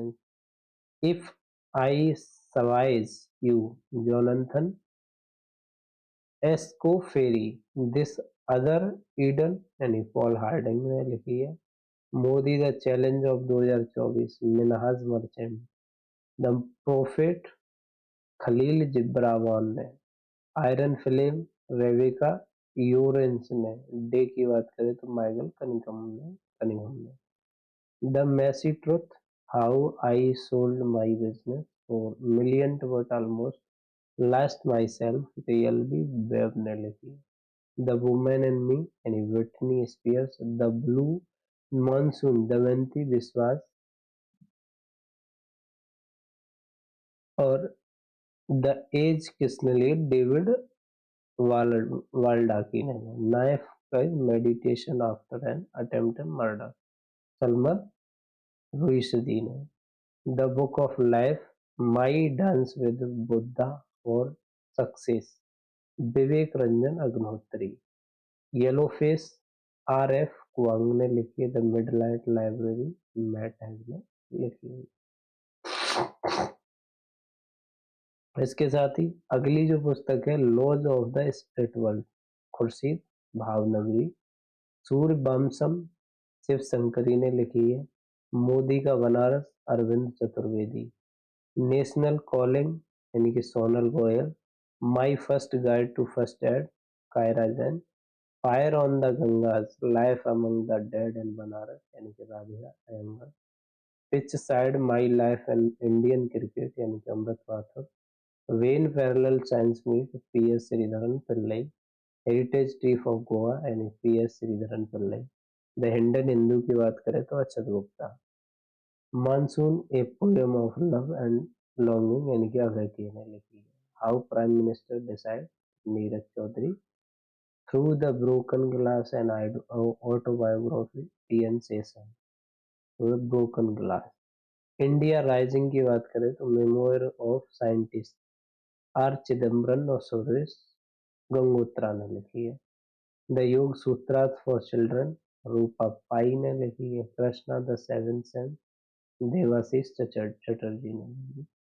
ए फूल्स जर्नी सारिका भद्राजन ने लिखी है। Prism the ancestral abode of rainbow Vinod Mankara ने लिखी हुई है। As the eagle turns Ranjit Pratap ने लिखी है। आलू to play for the advance of Rishi Sunak Michael Ashcroft ने लिखी। रो हिल्टमैन एस हुसैन जैदी ने इस पुस्तक को लिखा है। The wisdom bridge Kamlesh D Patel ने लिखा है। Power of one thought B K Shivani ने लिखी है। Power of one thought. The golden years the many joys of living a good long life ये रस्किन बॉन्ड ने लिखी है। द रिफ्लेक्शंस नारायण बाबुल ने लिखी हुई है। और smoke and ashes Amitav Ghosh ने। अमिताभ घोष की कौन सी है? Smoke and ashes. Time shelter Georgi Gospodinov Angela Rodel द्वारा जो अनुवादित है। A matter of the heart education in India Anurag Behar ने लिखी है। स्नैक्स इन द गंगा यानी breaking India two Rajiv Malhotra और Vijay Viswanathan. As good as my word A M Chandrasekharan. Wonders kings merchant the story of India through language doctor Peggy Mohan. Pagal Khana Gyan Chaturvedi ने लिखी है। The last heroes यानी foot soldier and India freedom ये पाला गुम्मी साईनाथ ने लिखा हुआ है। Victory city Salman Rushdie. UP to Ukraine UP to Ukraine यानी Abhishek Upadhyay. Indira files Vishnu Sharma, Kamal let's run Manish Subramaniam, the light we carry overcoming in uncertain times यानी Michelle Obama, miracles of the face यानी मानसी गुलाटी। इसी के साथ अगला जो है हमारा ब्रेवर्ड्स ऑफ भारत यानी vignettes from Indian history, Vikram Sampath, the monk who transformed Uttar Pradesh, Shantanu Gupta, pride prejudice and punditry, Shashi Tharoor, the paradise of food, Khalid Jawed, all the lives we never लिप्स यानी अनुधारा राठौर। अब हम आते हैं विवेद पे, मिसलीनियस पे हम आते हैं। ये क्या है हमारा पानसर तालाब। पानसर तालाब क्या है? केंद्रीय मंत्री अमित शाह द्वारा गुजरात के गांधीनगर के कलोल में इस तालाब का लोकार्पण किया गया। यानी पानसर तीर्थ प्रसिद्ध जैन मंदिर तीर्थ स्थल है। यानी कि जो पानसर है किससे संबंधित है? जैन मंदिर से, जैनों से संबंधित है। देश में जिला और तहसील अदालतों की पहली जो लाइव सुनवाई है वो कहाँ की गई? तो तहसीलों और जिला में अदालतों की सुनवाई पहले कहाँ की गई? तो मध्य प्रदेश उच्च न्यायालय में की गई। मध्य प्रदेश उच्च न्यायालय के मुख्य न्यायाधीश रवि मलिमथ ने इस लाइव वीडियो सुनवाई का ये शुभारंभ किया। प्रोजेक्ट प्रयास की बात करें तो युवा और कौशल पेशेवरों के लिए नियमित और फायदा प्राप्त करने के प्रवासन को बढ़ावा देना ये प्रोजेक्ट प्रयास शुरू किया गया। और ये अंतरराष्ट्रीय प्रवास संगठन यानी international organisation for migration IOM द्वारा भारतीय श्रमिकों और छात्रों के लिए सुरक्षित, व्यवस्थित और नियमित प्रवास की सुविधा के लिए विदेश मंत्रालय, भारत सरकार के साझेदारी में ये प्रोजेक्ट लॉन्च किया गया। अंतरराष्ट्रीय कैमिलेट्स वर्ष यानी इंटरनेशनल ईयर ऑफ कैमल यानी कि तो संयुक्त राष्ट्र वर्ष द्वारा 2024 को इस वर्ष के रूप में मनाने की घोषणा की गई। यानी कि कैमलों का ये दिवस है वो कब मनाया जाएगा? यानी 2024 को घोषणा की गई। JN1 विश्व स्वास्थ्य संगठन द्वारा कोविड-19 वायरस के एक नए वेरिएंट के संबंध में चेतावनी जारी की गई। इस वेरिएंट को ओमिक्रॉन के BA.2.86 के सेव वेरिएंट के रूप में पहचाना गया। 31 से 32 तक परमाणु ऊर्जा क्षमता का लक्ष्य, यानी कि केंद्र सरकार द्वारा 2031 से 32 तक परमाणु ऊर्जा क्षमता यानी कि मौजूदा अभी कितनी है 7480 मेगावाट से बढ़ाकर 22,480 मेगावाट करने का लक्ष्य रखा गया है। ठीक है जी, लगभग 3 गुनी हो जाएगी।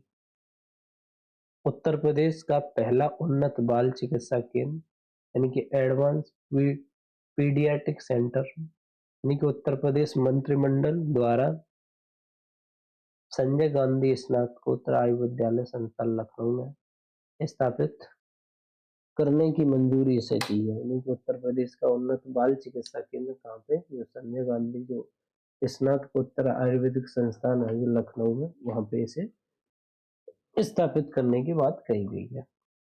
इसी के साथ एनटीपीसी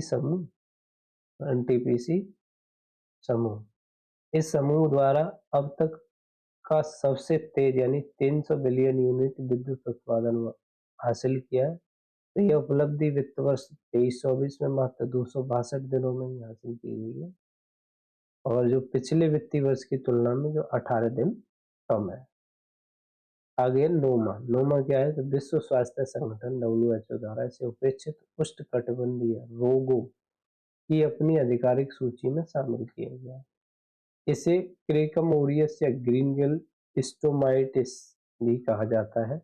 नोवा मुंह और चेहरे की एक गंभीर ग्रेगिनस बीमारी है और जो मुख्यतः अत्यधिक गरीबी वाले जो क्षेत्रों में कुपोषित जो छोटे बच्चे जो 2 से 6 साल की जो आयु वाले बच्चे होते हैं उन्हें ये नोमा प्रभावित करता है। ठीक है जी। Autonomous flying wing technology demonstrator यानी रक्षा अनुसंधान व विकास संगठन यानी DRDO द्वारा कर्नाटक में से चित्रदुर्ग एरोनॉटिकल टेस्ट रेंज से स्वदेशी रूप से विकसित उच्च गति वाले इस मानव रहित विमान फ्लाइंग विंग का सफल परीक्षण किया गया। सूरत हवाई अड्डा। केंद्रीय मंत्रिमंडल द्वारा हवाई अड्डे को अंतर्राष्ट्रीय विमान पत्तन घोषित करने का प्रस्ताव स्वीकार किया गया। आईएनएस तारमुगली। भारतीय नौसेना द्वारा नौसैनिक डॉकयार्ड विशाखापट्टनम में आयोजित समारोह में ये नौसेना पोत शामिल है। World of the year 2023। Cambridge dictionary द्वारा यानी हेलुसिनेट वर्ल्ड को वर्ल्ड ऑफ द ईयर चुना गया। वहीं कॉलिंस डिक्शनरी ने एआई को वर्ल्ड ऑफ द ईयर चुना और मरियम वेबस्टर ने ऑथेंटिक को वर्ड ऑफ द ईयर चुना। ऑक्सफोर्ड ने रिज को चुना। तो सबका अपना अपना है। कैम्ब्रिज ने हेलुसिनेट को, कॉलिंस ने एआई को, मरियम वेबस्टर ने ऑथेंटिक को, ऑक्सफोर्ड ने रिज को।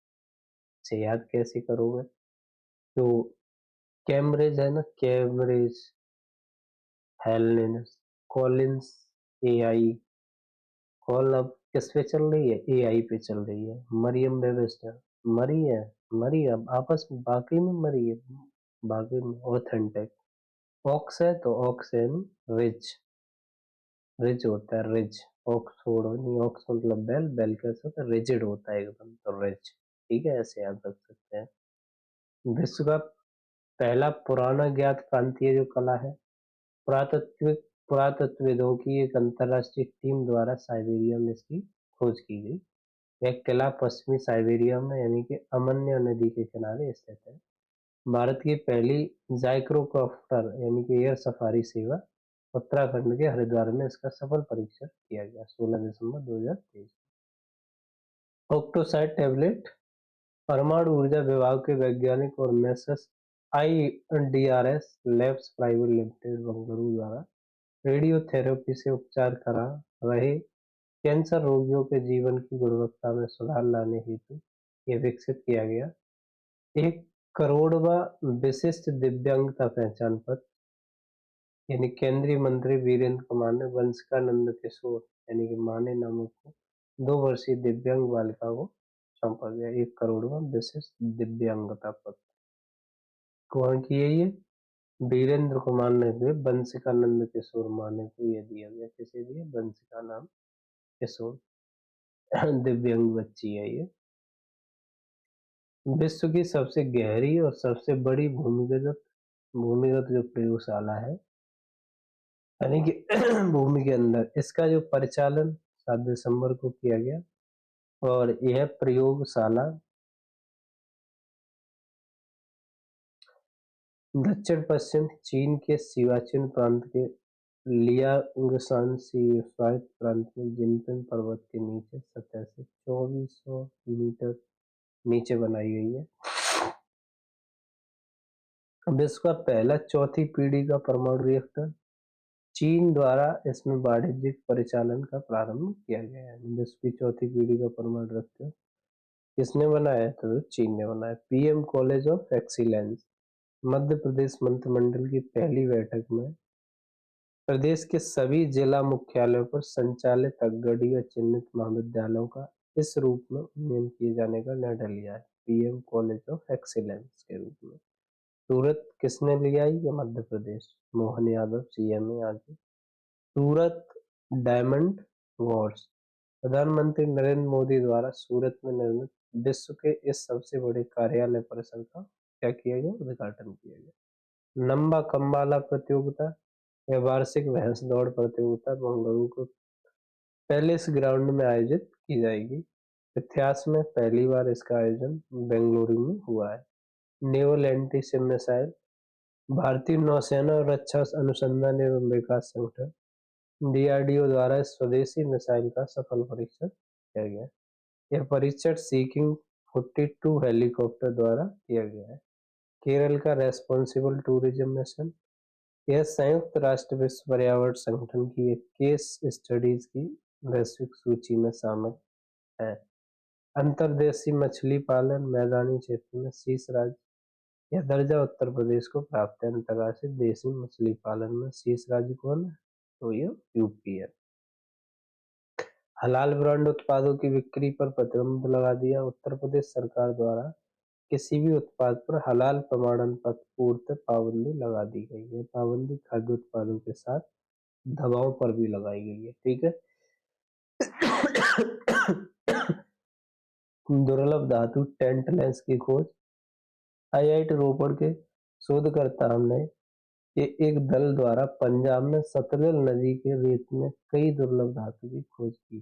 जब परमाणु जो क्रमांक है वो दुर्लभ धातु टेटलम की खोज पंजाब की सतलुज नदी की रेत में। इसका परमाणु क्रम 73 है। इम्पोर्टेंट है ये। एक्सविक अमेरिकी खाद्य और औषधि प्रशासन द्वारा चिकनगुनिया की इस पहली वैक्सीन को मंजूरी दी गई। यह वैक्सीन वल्नेवा ऑस्ट्रिया जीएमबीएच द्वारा विकसित की गई है। यह चक्रवात मिदिली कहाँ यानी मिदिली बंगाल की खाड़ी के ऊपर बना यह चक्रवात बांग्लादेश के तट से टकराया और इसका नाम भी बांग्लादेश में दिया मिदिली। मालदीवीय भाषा में इसका जो शाब्दिक अर्थ है विशाल वृक्ष मिदिली का। मिट्टी कैफे भारत के मुख्य न्यायाधीश डी.वाई. चंद्रचूड़ द्वारा उच्च न्यायालय के परिसर में इसका उद्घाटन किया गया। नवनिर्मित कैफे पूर्णतः दिव्यांग कर्मचारियों द्वारा संचालित है। अमनी क्या है? भारतीय नौसेना द्वारा कट्टुपल्ली चेन्नई तमिलनाडु में लार्सन एंड टर्बो की पोत निर्माण सुविधा में पनडुब्बी रोधी युद्धक विमान लॉन्च किया गया 16 नवंबर 2023। विश्व का पहला 3D प्रिंटेड मंदिर तेलंगाना में इस मंदिर का अनावरण किया। यह मंदिर सिद्दीपेट जिले के बुरगुलपल्ली में बनाया गया है। प्राकृतिक पूंजी निधि एशियाई विकास बैंक यानी एडीबी और वैश्विक पर्यावरण सुविधा द्वारा संयुक्त रूप से इसकी शुरुआत की गई। उत्तराकाशी सुरंग दुर्घटना उत्तराखंड के उत्तराकाशी जिले में सिकलारा बेंड वारकोट सुरंग के खंड का निर्माणाधीन हिस्सा ढह गया। इस सुरंग में 41 मजदूर फंसे हुए थे जिन्हें 28 नवंबर 2023 को सुरक्षित बाहर निकाल दिया गया। इन मजदूरों को सुरक्षित बाहर निकालने हेतु राज्य सरकार द्वारा ऑपरेशन जिंदगी चलाया गया। उत्तराखंड की सरकार ने इस बचाव में ऑस्ट्रेलिया के टनिंग एक्सपर्ट अर्नोल्ड डिक्स का महत्वपूर्ण योगदान रहा। ऑस्ट्रेलिया के जो टनिंग एक्सपर्ट है Arnold Dix. B-21 radar America वायुसेना ने बम वर्षक विमान ने अपनी पहली उड़ान भरी। उसे B-20 अमेरिका वायुसेना के इस बम वर्षक तो ये क्या है? विमान है B-21 रेडार अमेरिका वायुसेना बम वर्षक विमान है। इसमें पहली उड़ान भरी है।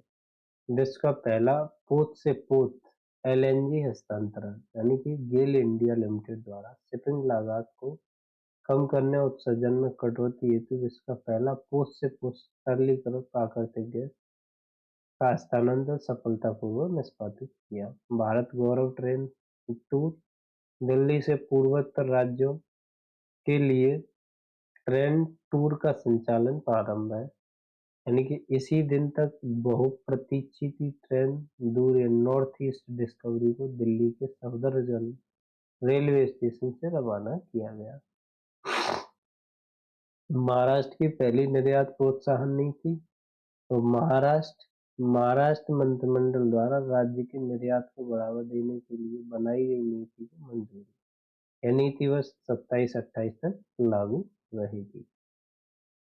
इसी के साथ इनकोर्स सॉफ्टवेयर भारत के चुनाव आयोग द्वारा चुनाव प्रबंधन के लिए इन हाउस सॉफ्टवेयर विकसित किया गया। इनको इम्बलिंग कम्युनिकेशन और real time environment global positioning system tracker पायल। जम्मू और कश्मीर पुलिस जमानत पर छूटे आतंकवादियों पर नजर रखने के लिए इसका उपयोग करने वाली भारत की पहली पुलिस बनी है। ग्लोबल पोजीशनिंग सिस्टम ट्रैकर पायल जम्मू कश्मीर पुलिस जमानत पर आतंकवादियों पर नजर रखने के लिए इसका उपयोग करेगी। GPS ट्रैकर है। सेना अस्पताल रिसर्च एंड रेफरल दिल्ली छावनी। इस अस्पताल में 8 वर्ष की बच्ची में non surgical transcatheter pulmonary valve सफलतापूर्वक प्रत्यारोपित किया जाएगा 30 अक्टूबर से। यह 8 वर्षीय बच्ची देश में विशेष रूप से सरकारी क्षेत्र में इस गैर सर्जिकल वाल्व प्रत्यारोपण से गुजरने वाली सबसे कम उम्र की बच्ची होगी। लाइट कॉम्बैट हेलीकॉप्टर यानी प्रचंड, भारतीय सेना के इस हेलीकॉप्टर के दिन को रात्रि दोनों समय यानी 17 मिलीमीटर रॉकेट और 20 मिलीमीटर बुर्ज गन से पहली बार सफलता पूर्वक फायरिंग की गई। भारत का पहला रेफरेंस ईंधन लॉन्च किया गया। तो केंद्रीय मंत्री हरदीप सिंह पुरी द्वारा भारत में पहली बार इंडियन ऑयल उत्पादित रेफरेंस गैसोलीन और डीजल ईंधन का शुभारंभ किया गया। ये रेफरेंस ईंधन इंडियन ऑयल के पारादीप और पानीपत रिफाइनरी द्वारा उत्पादित की गई है। कैल्सिकोगा टीका, ब्राजील के वैज्ञानिक द्वारा यह टीका कोकीन और कैक की लत के लिए एक उपचार के रूप में विकसित किया गया। यदि इस टीके द्वारा उपचार को मंजूरी मिल जाती है तो यह पहली बार होगा कि कोकीन की लत का इलाज वैक्सीन से किया जाएगा। सिंहासन कक्ष का नाम परिवर्तित कर दिया। कोलकाता के राजभवन में स्थित इस प्रशिक्षित कक्ष का जो नाम बदलकर सरदार वल्लभ भाई पटेल एकता कक्ष कर दिया गया। इंडिया स्किल्स 2023-24, केंद्रीय मंत्री धर्मेंद्र प्रधान द्वारा नई दिल्ली में इसका शुभारंभ किया गया और वर्ल्ड स्किल इंटरनेशनल द्वारा आयोजित विश्व कौशल प्रतियोगिता 2022 में भारत 11वें स्थान हासिल किया। तिलापिया पायोवायरस, भारत में तमिलनाडु के रानीपेट जिले के बालाघाट में स्थित तालाबों में इस वायरस का पहला मामला पाया गया। यह छोटा अविकसित सिंगल स्टैंडर्ड डीएनए वायरस है जो मीठे पानी की मछली की प्रजाति तिलापिया को प्रभावित करता है। इससे अगला है भोपाल महिला थाना, यानी कि महिला पुलिस थाना है। तो मध्य प्रदेश में स्थित है महिला थाना। ISO 9001 2015 प्रमाण पत्र सम्मानित पाने वाला भारत का पहला महिला पुलिस थाना है। वो कौन सा है? भोपाल का महिला पुलिस थाना।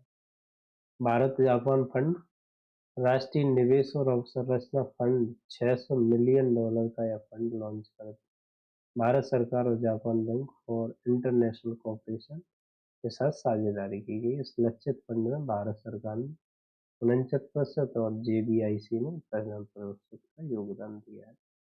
हाईकुंड, चीनी ताइपे द्वारा अपनी पहली घरेलू स्तर पर निर्मित इस पनडुब्बी को हाईकुंड अनावरण किया। चीनी की भारत की पहली हरित हाइड्रोजन ईंधन सेल बस, केंद्रीय मंत्री हरदीप सिंह पुरी ने नई दिल्ली में स्थित कर्तव्य पथ से इस बस को हरी झंडी दिखाई। संविधान सदन की बात करें तो पुराने संसद भवन का नाम बदलकर अब संविधान सदन रखा गया है। वेनेडियम की खोज, गुजरात में इस दुर्लभ धातु की खोज की गई। वेनेडियम की कहाँ खोज की गई? गुजरात। ध्रुवास्त्र मिसाइल, भारतीय रक्षा अधिग्रहण परिषद DAC द्वारा इस मिसाइल की खरीद को मंजूरी दी है और यह कम दूरी की हवा से सतह तक मार करने वाली मिसाइल है और इस मिसाइल को AHA MK4 हेलीकॉप्टर पर तैनात किया जाएगा। चाचा चौधरी और चुनावी दंगल, मुख्य निर्वाचन आयुक्त राजीव कुमार द्वारा निर्वाचन आयुक्त अनूप चंद्र पांडे और अरुण गोयल के साथ यह कॉमिक लॉन्च किया गया। चाचा चौधरी और चुनावी दंगल। CSIR प्राइमा ET11, केंद्रीय मंत्री जितेंद्र सिंह द्वारा यह पहला स्वदेशी ई-ट्रैक्टर लॉन्च किया है 21 अगस्त 2023। यह ई-ट्रैक्टर CSIR केंद्रीय यांत्रिक अभियांत्रिकी अनुसंधान संस्थान दुर्गापुरा द्वारा विकसित किया गया। पूत विंध्यागिरी, राष्ट्रपति द्रौपदी मुर्मू द्वारा कोलकाता स्थित garden rich shipyard and engineers limited में प्रोजेक्ट 17 के तहत इस पूत का शुभारंभ किया गया।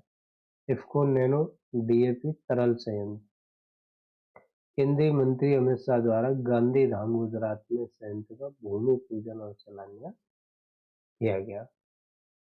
इसी के साथ संत शिरोमणि गुरुदेव श्री रविदास जी स्मारक, प्रधानमंत्री मोदी ने मध्य प्रदेश में इस स्मारक की आधारशिला रखी। भारत का पहला कृषि डेटा एक्सचेंज यानी एडेक्स और कृषि डेटा प्रबंधन ADMS हैदराबाद में लॉन्च किया गया। नियंत्रण रेखा एलएसी के पास भारत का पहला डाकघर।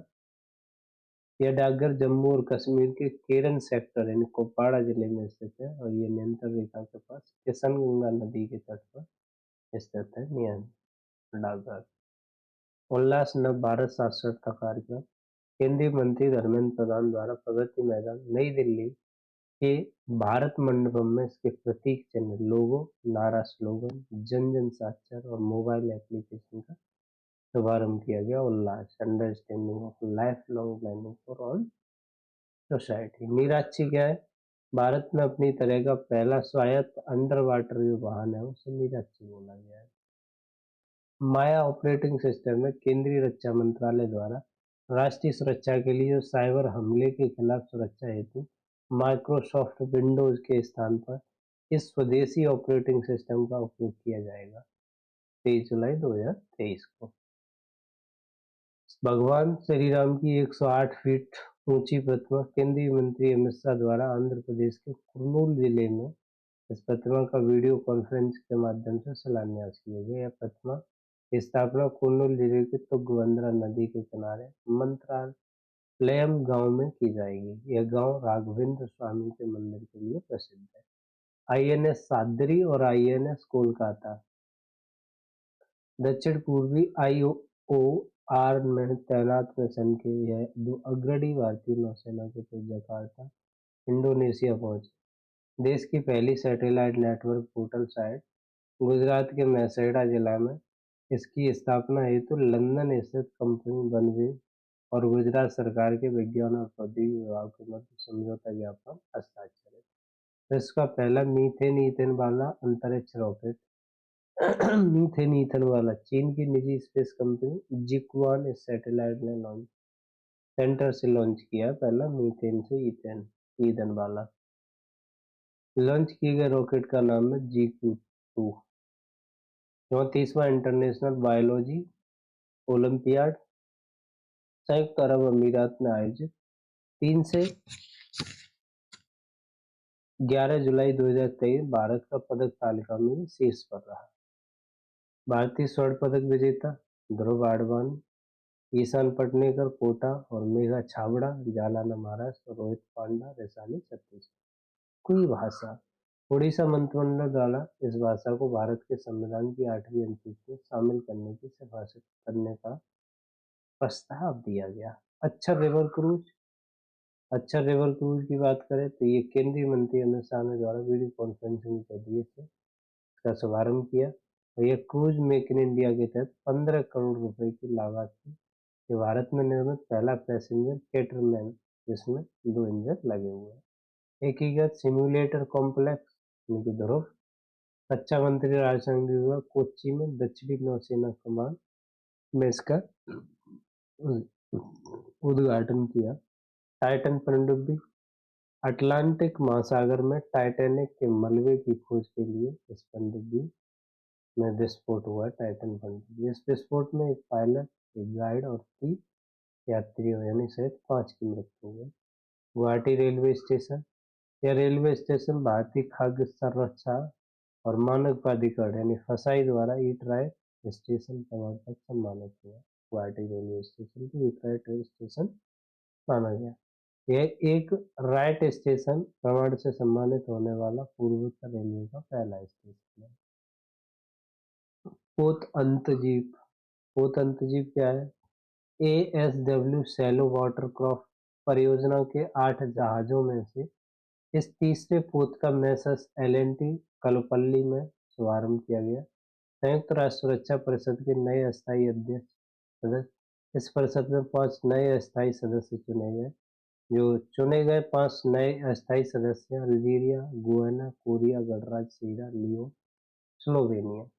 वीर शिरोमणि महाराणा प्रताप लोक मध्य प्रदेश के तत्कालीन मुख्यमंत्री शिवराज सिंह चौहान ने इसका निर्माण भोपाल के कराने में किए की घोषणा की।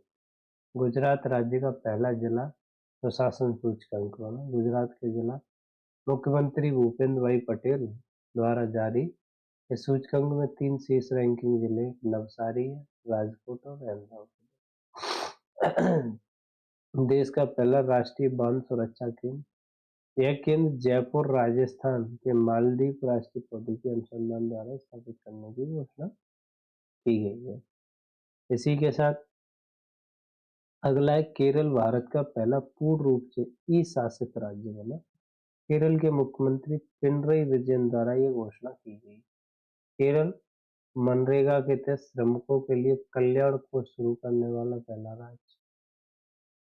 साथी पोर्टल व मोबाइल ऐप। केंद्रीय मंत्री नरेंद्र सिंह तोमर द्वारा बीज उत्पादन हेतु चुनौती से निपटने की गुणवत्ता बीज की पहचान के लिए बीज प्रमाणीकरण के लिए लॉन्च की गई। साथी का नाम है seed traceability authentication and holistic investment. M F Hydra Norwegian company द्वारा विश्व की इस पहली तरल हाइड्रोजन संचालित नौका की शुरुआत की है। Hydra space system design lab. ISRO के अध्यक्ष एस सोमनाथ द्वारा भारतीय राष्ट्रीय अंतरिक्ष संवर्धन और प्राधिकरण केंद्र के इस लैब को अहमदाबाद के भोपाल में उद्घाटन किया गया। सागर मंथन की बात करें, केंद्रीय मंत्री सर्बानंद सोनोवाल द्वारा पत्तन, पोत परिवहन और जलमार्ग मंत्रालय के रियल टाइम प्रदर्शन निगरानी डैशबोर्ड का शुभारंभ किया गया। थानथाई पेरियार वन्यजीव अभ्यारण्य। तमिलनाडु सरकार द्वारा इस वन्यजीव अभ्यारण्य के संबंध में अधिसूचना जारी की गई। यह तमिलनाडु का 18वां वन्यजीव अभ्यारण्य है। इसका यूटीएम केंद्रीय मंत्री नितिन गडकरी द्वारा मानव रहित हवाई यातायात को मानवयुक्त विमान हवाई क्षेत्र के साथ एकीकृत करने हेतु इसका अनावरण किया गया 8 फरवरी 2023 को। यह देश में अपनी तरह का पहला drone air traffic management system है। यूटीएम का मतलब अननेम्ड ट्रैफिक मैनेजमेंट। इकोवैक कोविड-19। केंद्रीय मंत्री मनसुख मांडविया द्वारा आईएनएन कोवैक्स कोविड-19 का टीका जारी किया गया। यह प्राथमिक रूप से तय 2 खुराकों और एक बूस्टर खुराक के रूप में स्वीकृति प्राप्त करने वाला विश्व का पहला इंटोनेल कोविड-19 का टीका है। भारत का पहला रसद यानी जलमार्ग और संचार स्कूल। केंद्रीय मंत्री सर्बानंद सोनोवाल द्वारा अगरतला, त्रिपुरा में इस स्कूल का उद्घाटन किया गया। अब आता है खेल परिदृश्य।